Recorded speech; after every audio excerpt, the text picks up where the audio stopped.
असलामुअलैकुम जी, सब ਨੂੰ ਵਾਮ ਵੈਲਕਮ ਸਾਡੇ ਚੈਨਲ ਤੇ। ਜਿਨ੍ਹਾਂ ਲੋਕਾਂ ਨੇ ਸਬਸਕ੍ਰਾਈਬ ਨਹੀਂ ਕੀਤਾ, ਸਬਸਕ੍ਰਾਈਬ ਕਰੋ, ਲਾਈਕ ਕਰੋ ਤਾਂ ਕਿ ਸਾਡੀ ਹਰ ਆਉਣ ਵਾਲੀ ਨਈ ਵੀਡੀਓ ਤੁਹਾਨੂੰ ਮਿਲਦੀ ਰਹੇ। ਅੱਜ ਦਾ ਜਿਹੜਾ ਬੇਸਿਕ ਟੌਪਿਕ ਹੈ ਉਹ ਹੈ ਵੇ ਰੋਮਾਨੀਆ ਦੇ ਉੱਤੇ ਹੈ ਕਿ ਰੋਮਾਨੀਆ, ਬੁਲਗਾਰੀਆ, ਕਰੋਸ਼ੀਆ ਇਹ ਕਿਤਨੇ ਇੰਪੋਰਟੈਂਟ ਮੁਲਕ ਬਣ ਚੁੱਕੇ ਨੇ ਹੈ। ਔਰ ਜ਼ਿਆਦਾਤਰ ਜਿਹੜਾ ਕੰਸਰਨ ਨੇ ਉਹ ਰੋਮਾਨੀਆ ਦੇ ਉੱਤੇ ਵੇ, ਕਿਉਂਕਿ ਪਾਕਿਸਤਾਨ ਤੋਂ ਸਾਡੇ ਬਹੁਤ ਜ਼ਿਆਦਾ ਲੋਕ ਜਿਹੜੇ ਨੇ ਉਹ ਰੋਮਾਨੀਆ ਆ ਰਹੇ ਨੇ ਹੈ।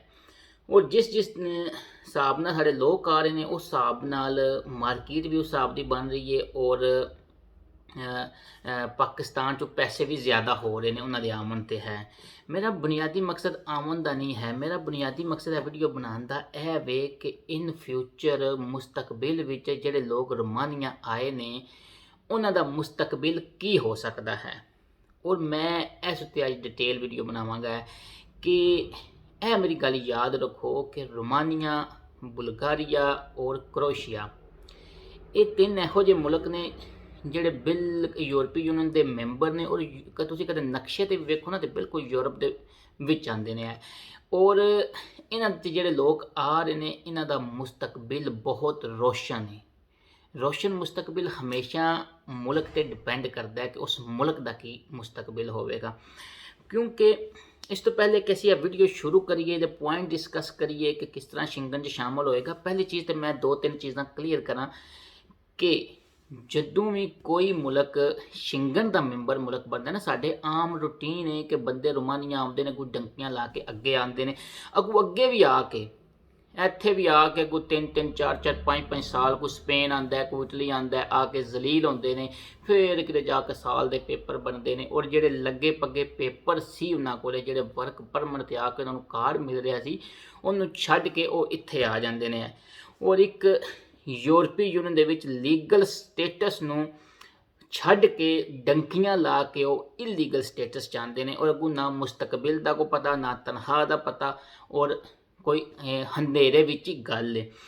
ਹੁਣ ਜਦੋਂ ਵੀ ਰੋਮਾਨੀਆ ਸ਼ਿੰਗਨ ਦਾ ਮੁਲਕ ਬਣੇਗਾ ਨਾ, ਤੇ ਇਹਦਾ ਫਾਇਦਾ ਕੀ ਹੋਵੇਗਾ? ਇਹਦਾ ਫਾਇਦਾ ਪਹਿਲਾਂ ਤੇ ਇਹ ਹੋਵੇਗਾ ਕਿ ਜਿਹੜਾ ਬੰਦਾ ਵੀ ਜਿਹਦੇ ਕੋਲ ਰੋਮਾਨੀਆ ਦਾ ਕਾਰਡ ਹੈ ਵੇ, ਉਹ ਉਂਝ ਹੀ ਸਫ਼ਰ ਪੂਰੀ ਯੂਰਪੀ ਯੂਨੀਅਨ 'ਚ ਨਾਰਵੇ ਤੋਂ ਲਾ ਕੇ ਸਪੇਨ ਤੱਕ ਉਂਝ ਹੀ ਸਫ਼ਰ ਕਰ ਸਕੇਗਾ ਜਿਸ ਤਰ੍ਹਾਂ ਯੂਨਾਨ ਦੇ ਵੀਜ਼ੇ ਵਾਲਾ ਬੰਦਾ ਕਰਦਾ ਹੈ। ਕੋਈ ਉਹਦੀ ਚੈਕਿੰਗ ਨਹੀਂ ਹੋਵੇਗੀ, ਰੋਮਾਨੀਆ ਦੇ ਕਾਰਡ 'ਤੇ ਜਿੱਥੇ ਮਰਜ਼ੀ ਜਾਏ ਹੈ। ਦੂਜਾ ਜਿਹੜਾ ਸਭ ਤੋਂ ਬੜਾ ਵੱਡਾ ਫਾਇਦਾ ਹੋਵੇਗਾ ਉਹ ਇਹ ਹੋਵੇਗਾ ਕਿ ਜਦੋਂ ਤੁਸੀਂ 5 ਸਾਲ ਰੋਮਾਨੀਆ 'ਚ ਰਹੋਗੇ, ਉਸ ਤੋਂ ਬਾਅਦ ਤੁਹਾਨੂੰ ਪਰਮਾਨੈਂਟ ਕਾਰਡ ਜਦੋਂ ਮਿਲੇਗਾ ਰੋਮਾਨੀਆ ਦਾ, ਉਸ ਦੀ ਉਹ ਹੀ ਵੈਲਿਊ ਹੋਏਗੀ ਜਿਹੜੀ ਸਪੇਨ ਦੇ ਪਰਮਾਨੈਂਟ ਕਾਰਡ ਦੀ ਹੈ, ਜਿਹੜੀ ਇਟਲੀ ਦਾ ਪਰਮਾਨੈਂਟ ਕਾਰਡ ਦੀ। ਮਸਲਨ ਇੱਕ ਇਟਲੀ ਦਾ ਪਰਮਾਨੈਂਟ ਕਾਰਡ ਹੈ ਜਿਹਨੂੰ ਪਰਮਿਸੋ ਦੇ ਸਜੋਰਨੋ ਜਾਂ ਸੈਂਪਰੇ ਤੇ ਕਹਿੰਦੇ ਨੇ, ਉਹਨੂੰ ਜਦੋਂ ਤੁਸੀਂ ਯੂਈ ਵਾਲੀ ਲੈ ਕੇ ਤੁਸੀਂ ਜਰਮਨ ਜਾਂਦੇ ਹੋ, ਤੁਸੀਂ ਫਰਾਂਸ ਜਾਂਦੇ ਹੋ ਕੰਮ ਵਾਸਤੇ, ਔਰ ਉਸ ਨੂੰ ਚੇਂਜ ਕਰਾ ਕੇ ਉੱਥੇ ਤੁਸੀਂ ਸੈਟਲ ਹੋ ਸਕਦੇ ਹੋ। ਸੇਮ ਹੀ ਸਪੇਨ ਵਾਲੇ ਵੀ ਜਿਹੜੇ ਨੇ ਜਾ ਕੇ ਸੈਟਲ ਹੋ ਸਕਦੇ ਨੇ, ਇੰਝ ਹੀ ਰੋਮਾਨੀਆ ਵਾਲੇ ਵੀ ਜਾ ਕੇ ਸੈਟਲ ਹੋ ਸਕਦੇ ਨੇ। ਔਰ ਉਸ ਨੂੰ ਵੀ ਮੁਤਲਕਾ ਮੁਲਕ ਦਾ ਪਰਮਾਨੈਂਟ ਕਾਰਡ ਹੀ ਮਿਲੇਗਾ। ਯਾਨੀ ਕਿ ਯੂਰਪੀ ਯੂਨੀਅਨ ਦਾ ਲਾ ਹੈ, ਜਰਮਨੀ ਵਿੱਚ ਕੋਈ ਇਸ਼ੂ ਬਣਾਉਂਦਾ, ਲੇਕਿਨ ਮੇਨ ਲਾ ਇਹ ਵੇ ਕਿ ਅਗਰ ਤੁਹਾਡੇ ਕੋਲ ਇਟਲੀ ਦਾ ਪਰਮਾਨੈਂਟ ਕਾਰਡ, ਤੁਸੀਂ ਫਰਾਂਸ ਜਾਂਦੇ ਤੁਹਾਨੂੰ ਪਰਮਾਨੈਂਟ ਮਿਲੇਗਾ। ਤੁਸੀਂ ਦੇਖੋ ਕਿਤਨੀ ਵੱਡੀ ਤਬਦੀਲੀ ਆਵੇਗੀ ਕਿ ਤੁਸੀਂ ਅਗਰ ਇੱਕ ਮੁਲਕ 'ਚ 5 ਸਾਲ ਰਹਿੰਦੇ ਹੋ, ਤੁਸੀਂ ਉਸ ਤੋਂ ਬਾਅਦ ਫਿਰ ਜ਼ਰੂਰੀ ਇਟਲੀ ਮਤਲਬ ਡੰਕੀ ਲਾ ਕੇ ਇਟਲੀ ਸਪੇਨ ਹੀ ਆਉਣਾ ਹੈ। ਬੰਦਾ 5 ਸਾਲ ਉੱਥੇ ਆਪ ਸਰਵਾਈਵ ਕਰੋ, ਉਸ ਤੋਂ ਬਾਅਦ ਕਿਸੇ ਬੰਦਾ ਅੱਛੇ ਮੁਲਕ 'ਚ ਨਿਕਲ ਜਾਏ। ਤੀਸਰਾ ਜਿਹੜਾ ਸਭ ਤੋਂ ਵੱਡਾ ਫਾਇਦਾ ਜਿਹੜਾ ਹੋਵੇਗਾ, ਜਿਹੜੇ ਪਹਿਲੇ ਆ ਜਾਣਗੇ ਉਹ ਤਾਂ ਥੋੜ੍ਹੇ ਪੈਸਿਆਂ 'ਚ ਆ ਜਾਣਗੇ, ਲੇਕਿਨ ਜਿਉਂ ਇਹਨੇ ਸ਼ਿੰਗਨ 'ਚ ਜਾਣਾ ਇਹਦੀਆਂ ਕੀਮਤਾਂ ਉਂਝ ਹੀ ਹੋ ਜਾਣਗੀਆਂ ਨੇ ਜਿਸ ਤਰ੍ਹਾਂ ਅੱਜ ਕੱਲ੍ਹ ਇਟਲੀ ਸਪੇਨ ਦੇ ਵੀਜ਼ੇ ਦੀਆਂ ਨੇ। ਮਸਲਨ ਕਿ ਇੱਕ ਬੰਦਾ ਜਦੋਂ ਰੋਮਾਨੀਆ ਦਾ ਵੀਜ਼ਾ ਲਿਆ ਤਾਂ ਉਹ ਡਾਇਰੈਕਟ ਸਪੇਨ ਆ ਕੇ ਐਂਟਰੀ ਮਾਰ ਸਕਦਾ, ਡਾਇਰੈਕਟ ਨਾਰਵੇ ਆ ਕੇ ਐਂਟਰੀ ਮਾਰ ਸਕਦਾ, ਉਹ ਜ਼ਰੂਰੀ ਨਹੀਂ ਰੋਮਾਨੀਆ ਹੀ ਜਾਏ। ਉਹ ਜਦੋਂ ਇਸ ਤਰ੍ਹਾਂ ਹੋਵੇਗਾ ਤਾਂ ਉਹਦੀ ਕੀਮਤ ਕਿਤਨੀ ਵਧੇਗੀ। ਇਹ ਕਿਉਂ ਮੈਂ ਲਿਖਿਆ ਕਿ ਇਹ ਹੀ ਸਹੀ ਟਾਈਮ ਹੈ ਆਉਣ ਦਾ, ਕਿਉਂਕਿ ਪੂਰਾ ਮੈਂ ਪੁਆਇੰਟ ਡਿਸਕਸ ਕਰਨਾ, ਵੀਡੀਓ ਫਿਰ ਲੰਮੀ ਹੋ ਜਾਣੀ, ਲੇਕਿਨ ਅੱਜ ਵੀਡੀਓ ਹੈ ਹੀ ਨਹੀਂ ਕਿ ਜਦੋਂ ਰੋਮਾਨੀਆ ਯੂਰਪੀ ਯੂਨੀਅਨ ਦੇ ਵਿੱਚ ਆ ਜਾਣਾ, ਅਗਰ ਨਹੀਂ ਆਉਂਦਾ ਮਿਸਾਲ ਤੌਰ ਤੇ ਯੂਰਪੀ ਯੂਨੀਅਨ ਤਾਂ ਹੈ, ਅਗਰ ਸ਼ਿੰਗਨ 'ਚ 2023 'ਚ ਨਹੀਂ ਆਉਂਦਾ, 2024 'ਚ ਆ ਜਾਏਗਾ। ਜਿਸ ਹਿਸਾਬ ਦੇ ਹਾਲਾਤ ਜਾ ਰਹੇ ਨੇ ਇੱਥੇ ਤੱਕ ਹੀ ਜਾਣਾ ਹੈ। ਅਗਰ ਨਹੀਂ 2024 'ਚ ਆਉਂਦਾ ਤਾਂ 2025 ਤੱਕ ਤੇ ਆਉਣਾ ਹੀ ਆਉਣਾ ਹੈ ਨਾ, ਕਿਉਂਕਿ ਬਹੁਤ ਲੰਬਾ ਸਫ਼ਰ ਇਹਨਾਂ ਨੇ ਕੱਟ ਲਿਆ। ਔਰ ਜਦੋਂ ਅਗਰ ਉਦੋਂ ਆ ਜਾਂਦਾ ਤੇ ਜਿਹੜੇ ਬੰਦੇ ਅੱਜ ਆਏ ਨੇ ਉਹਨਾਂ ਦਾ ਕੀ ਮੁਸਤਕਬਲ ਹੋਵੇਗਾ।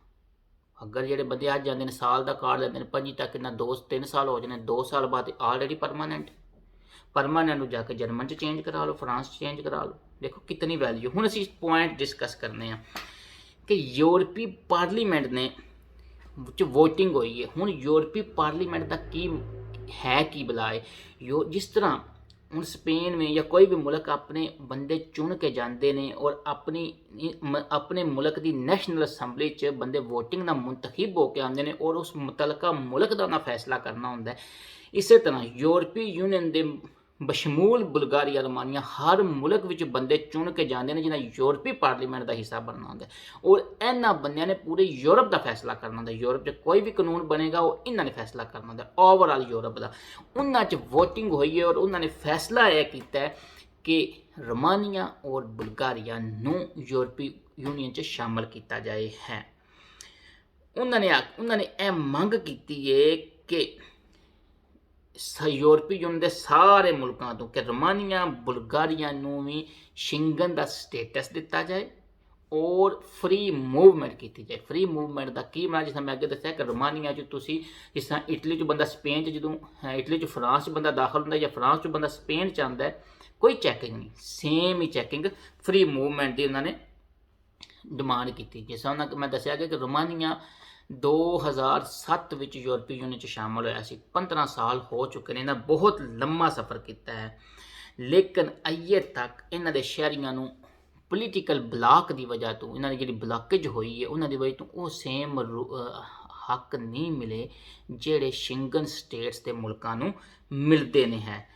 पार्लीमेंट के मैंबरां ने कहा है कि यूरोपी यूनियन का जिहड़ा कंट्रोल है एक मुल्क च दूजे मुल्क जान का, ये ना सिर्फ उन्होंने शहरियां दे अफेक्ट करता है बल्कि वर्करां ते भी करता है कि जो बंदा जाता है दूजे मुल्क जाता है, मिसाल तौर पर रोमानी जर्मन जाता है, वो मुतलका रिक्वायरमेंट पूरी नहीं कर सकता, उसमें छड़ना पैंदा, किसी होर मुल्क जाना पैंदा, जलील खुआ रहे ना। तो अगर वो सेम राइट्स होणगे तो वो वर्कर उस तरह जलील नहीं होवणगे हैं। नाल यूरोपी यूनियन जिहड़ियां मैं गल्लां कर रहा ये यूरोपी यूनियन ने कीतियां, नाल यूरोपी यूनियन ने यह भी कहा कि यह मुल्क दोवे जिहड़े ने ये हुण जिहड़ी मिनीमम रिक्वायरमेंट होंदी है उस तो ज़्यादा कर रहे हैं, यानी कि रिक्वायरमेंट पूरी ना कर लीए शेंगन स्टेटस नूं इंजॉय करने वास्ते है। हुण ए टाइम है उन्हें आख्या कि सी इनफोर्स करते हैं सारे शेंगन स्टेटस ने मुल्क जिहड़े ने कि वो इन्हां नूं स्टेटस देना है। ठीक है जी है। और उन्होंने क्या है कोशिश कर रहे हैं कि इस साल दिसंबर के विच नवंबर चल रहा है, नवंबर के बाद दिसंबर के विच हर हाल च कोशिश उन्होंने की, लेकिन बलफिर्ज ना भी होया जिस नहज के हालात पहुँचे ने अगले साल हो जाएगा, लेकिन हो सकता है 2023 इंजॉय कर लेन है। हुण एक चीज़ है वे कि जिस दिन स्टेटस हो गया उधर की होगा रोमानिया के बार्डर से रोमानिया के अंदर बुल्गारिया के बार्डर से बुल्गारिया के अंदर जितने भी कंट्रोल पॉइंट्स ने ऑटोमैटिकली डिसअपीयर हो जाएंगे, ख़त्म हो जाएंगे। यानी कि जितने भी कंट्रोल्स ने ख़त्म हो जाएंगे। एक बंदा रोमानिया तो गड्डी लैके चलेगा स्पेन आ जाएगा तो किसी बंदे चैक नहीं करना अगर कोई मसला ना बने, उसका कोई ट्रैफिक रूल खराब नहीं करता। हुण मसला कित्थे वे, सारे शेंगन स्टेट जितने मुल्क हैं ने सारे इस गल ते राजी ने कि इन्हां दो मुल्कों को शेंगन स्टेटस दिता जाए, लेकिन उस विचकार खले हॉलैंड जिन्हों नैदरलैंड भी कहते हैं हॉलैंड भी कहते हैं, वो टस तो मस नहीं हो रहा है। वो कहता है कि नहीं हूँ मसला यूरोपी यूनियन के कानून का यह है कि शेंगन स्टेट उदों ही बंदा दाखिल हो सकता है जदों सारे मुल्क एग्री होवन है। हूँ सिर्फ और सिर्फ जोड़ा है हूँ ये वास्ते याद रखने वाली गल है कि रोमानिया बुल्गारिया साइप्रस हॉलैंड और क्रोशिया यह 5 मुल्क इहो जे ने जिहड़े यूरोपी यूनियन के मैंबर नहीं हैं, तो आइसलैंड नार्वे स्विसा लिechtenstein ए मुल्क ने जिहड़े यूरोपी यूनियन के मैंबर नहीं हैं। पहले जिहड़े ने ये शेंगन के मैंबर नहीं, Bulgaria Romania Cyprus Holland Ireland ते क्रोशिया ये शेंगन के मैंबर नहीं। इसे गल्ले जो कोई भी बंदा स्पेन का परमानेंट कार्ड है वो जाके नार्वे रिन्यू करेगा तो नहीं होगा, लेकिन स्पेन की नैशनैलिटी होगी तो नार्वे जाके काम कर सकेगा क्योंकि नार्वे शेंगन का मुल्क नहीं है। हुण रोमानिया का जो प्रेजिडेंट है ਉਹ ਮਿਲਿਆ ਲਾਸਟ ਵੀਕ ਹਾਲੈਂਡ ਦੇ ਪ੍ਰੈਜ਼ੀਡੈਂਟ ਦਾ, ਔਰ ਉਹਨਾਂ ਨੂੰ ਕਨਵਿੰਸ ਕਰਨ ਦੀ ਕੋਸ਼ਿਸ਼ ਕੀਤੀ ਹੈ। ਇਹ ਪਾਕਿਸਤਾਨ ਜੇ ਸਾਡੇ ਮੁਲਕਾਂ ਦਾ ਸਿਸਟਮ ਨਹੀਂ ਕਿ ਐਗਰੀ ਕਰ ਲਓ, ਚਲੋ ਛੱਡੋ ਜੀ ਸਾਨੂੰ ਲੈ ਲਓ, ਨਹੀਂ, ਇਹਨਾਂ ਨੇ ਸਰਟਨ ਕ੍ਰਾਈਟੇਰੀਆ ਪੂਰਾ ਕਰਨਾ ਹੁੰਦਾ। ਉਹ ਜਿਹਦੇ ਵਿੱਚ ਉਹਨਾਂ ਨੇ ਕਨਵਿੰਸ ਕਿਸ ਪੁਆਇੰਟ ਉੱਤੇ ਕੀਤਾ, ਉਹਨੇ ਕਿਹਾ ਕਿ 2 ਬੁਨਿਆਦੀ ਮਸਲੇ ਸੀ ਜਿਹਦੀ ਵਜ੍ਹਾ ਤੋਂ ਰੋਮਾਨੀਆ ਬੁਲਗਾਰੀਆ ਨੂੰ ਨਹੀਂ ਲੈ ਰਹੇ ਸੀ ਹਨ। ਇੱਕ ਬੜਾ ਵੱਡਾ ਮਸਲਾ ਇਹ ਸੀ ਕਿ ਇਹਨਾਂ ਦਾ ਜੁਡੀਸ਼ੀਅਲ ਸਿਸਟਮ ਜਿਹੜਾ ਅਦਾਲਤੀ ਨਿਜ਼ਾਮ ਹੈ ਉਹਦੀ ਰਿਫਾਰਮ ਉਹਨੂੰ ਕਰਨਾ ਸੀ, ਉਹਨੂੰ ਅੱਛੇ ਲੈਵਲ 'ਤੇ ਲੈ ਕੇ ਆਉਣਾ ਸੀ ਜਿਹੜਾ ਰੋਮਾਨੀਆ ਦਾ ਨਹੀਂ ਸੀ।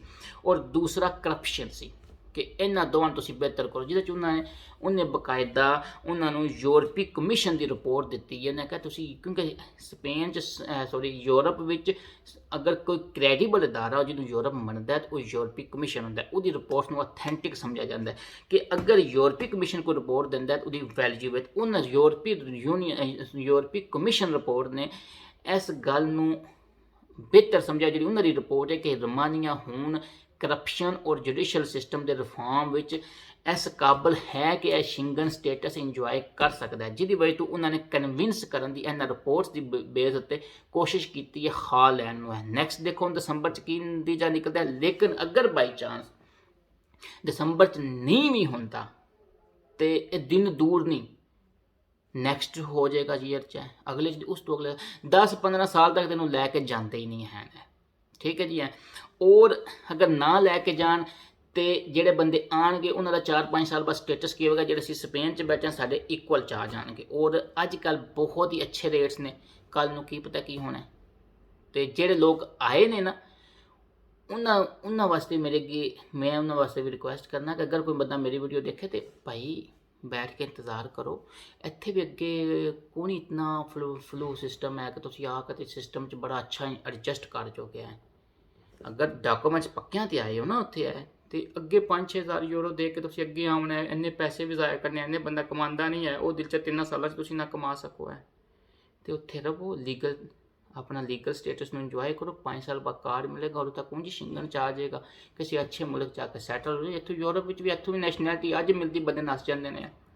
ਸਪੇਨ ਦੇ ਤੇ ਇਹ ਹਾਲਾਤ ਨੇ ਨਾ ਕਿ ਨੈਸ਼ਨੈਲਿਟੀ ਕੋ ਦੇਖੋ ਬਹੁਤ ਹੀ ਘੱਟ ਬੰਦੇ ਹੋਣਗੇ ਨੈਸ਼ਨੈਲਿਟੀ ਲੈ ਕੇ ਸਪੇਨ 'ਚ ਇੰਜੋਏ ਕਰਨ, ਮੈਜੋਰਟੀ ਨੱਸ ਜਾਂਦੀ। ਕਿਉਂ ਨੱਸ ਜਾਂਦੀ ਹੈ? ਕਦੇ ਨਾ ਮੁਲਕਾਂ ਦੇ ਇੰਨੇ ਅੱਛੇ ਹਾਲਾਤ ਹੋਣ ਤੇ। ਅੱਲਾ ਹਾਫਿਜ਼।